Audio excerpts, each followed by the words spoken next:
माँ की दौलत। एक गांव में श्याम नाम का एक गृहस्थ रहता था। उसकी पत्नी का नाम गंगा था। उनके 2 बेटे और 2 बेटियां थीं। एक छोटा सुखी परिवार था। श्याम ने अपना सब पैसा उसके बेटे बेटियां, इनकी पढ़ाई, शादी और उनके लिए अच्छा घर बनाने में खर्च कर दिया।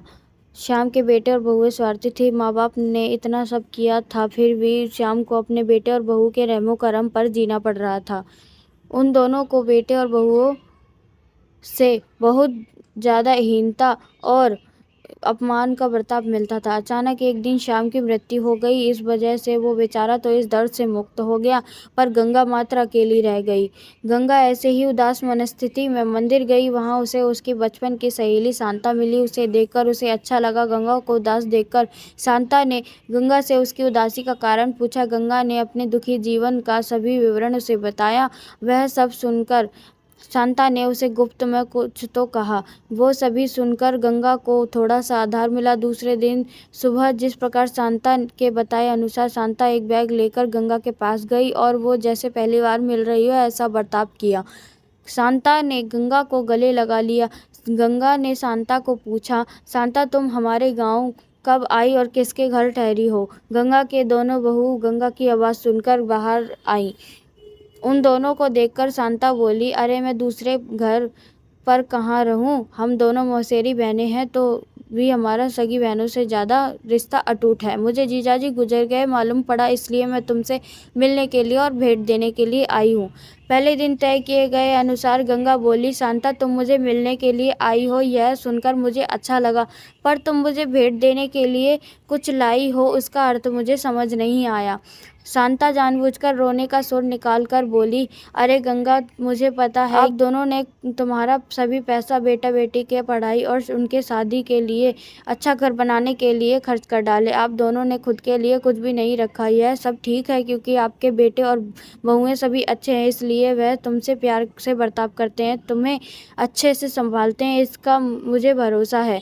लेकिन हमारे यहाँ पर सब उल्टा है। हमारी आर्थिक परिस्थिति अच्छी होकर भी बेटे पढ़े नहीं, इस वजह से कोई भी उद्योग धंधा करते नहीं। उनको सिर्फ बैठकर खाने की आदत है। अमीर हैं, इस वजह से शादी भी हो गई, परंतु उनकी पत्नियां हम दोनों को बार बार अपमान करती रहती है और मेरे बच्चे वह देखकर भी कुछ भी नहीं बोल पाते हैं उन्हें। फिर शांता आंखें पोंछने का नाटक करती और वह आगे बोली, अभी ऐसी परिस्थिति में हम दोनों को जिनकी इच्छा भी नहीं होती, अब हमारी ज़िंदगी भी कितनी बची है, इसलिए मैंने तय किया है कि मेरे पति का नज़दीकी कोई भी नहीं है और तुम्हारे सिवाय मेरा कोई नहीं है, इसलिए सब पैसा बेटा को देने की बजाय मैं तुम्हें आधे पैसे दे दूं। ऐसा विचार करके मैं मेरे पति की रजामंदी से 25 तोले वजन, 10-12 सोने के गहने और 50,000 इस बैग में लाई हूँ। और बैग में 45,000 के नोट और 1 रुपया 5,000 नाणे हैं।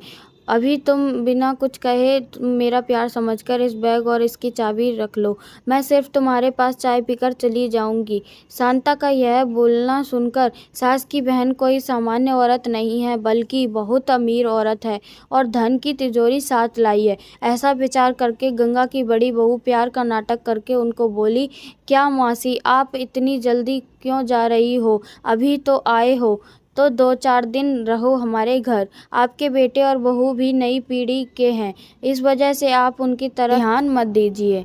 आप दोनों पति पत्नी ने आपका जीवन यशस्वी किया है, वैसे ही हमें भी उस बारे में मार्गदर्शन दिया अच्छा होगा और कैसे जीवन जीना है हमें भी समझ में आ जाएगा। तभी शांता उसे बोली, मेरे पति के दोस्त आज प्लेन से रात को 12 बजे हमारे घर आने वाले हैं, इस वजह से मुझे जाना होगा। एक मनुष्य के ज़िंदगी में ऐसा प्रसंग आता ही आता है कि जिसकी वजह से उसकी आंखें खुलती हैं और वह मनुष्य समझदार होगा तो उसे मार्ग दिखता है। ऐसा बोलकर शांता चाय पीकर चली गई। शांता के जाने के बाद गंगा के दोनों बेटे और बहुएं उससे बहुत अच्छा बर्ताव करने लगे, बहुत प्यार और देखभाल करने लगे। गंगा खाना खाने के बाद रात को अपने रूम में जाकर दरवाजे की कुंडी लगा लेती है। शांता ने दिए हुए पैसे पत्थर पर पीटकर बजाकर गिनती। नानों का आवाज़ रात के समय स्पष्ट उनके बेटे और बहू को सुनाई देता और उनका गंगा पर और ज़्यादा प्यार पड़ने लगा। ऐसा 5-6 महीने तक चलता रहा, लेकिन पैसे गिनने का काम मात्र खत्म नहीं हो रहा था और ये सिलसिला गंगा के मरने तक चालू रखा। गंगा के आखिरी 6 साल खुशियों में बीते, परंतु एक दिन अचानक गंगा की मृत्यु हो गई। उसके जाने के बाद रिवाज और लोकलाज के लिए उसके बहुओं और बेटों ने आंसू बहाए।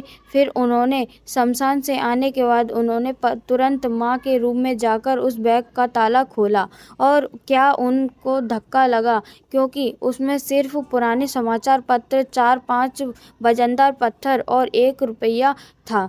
वो रुपया भी पत्थर पर पीटने पर पूरा का पूरा खराब हो गया था।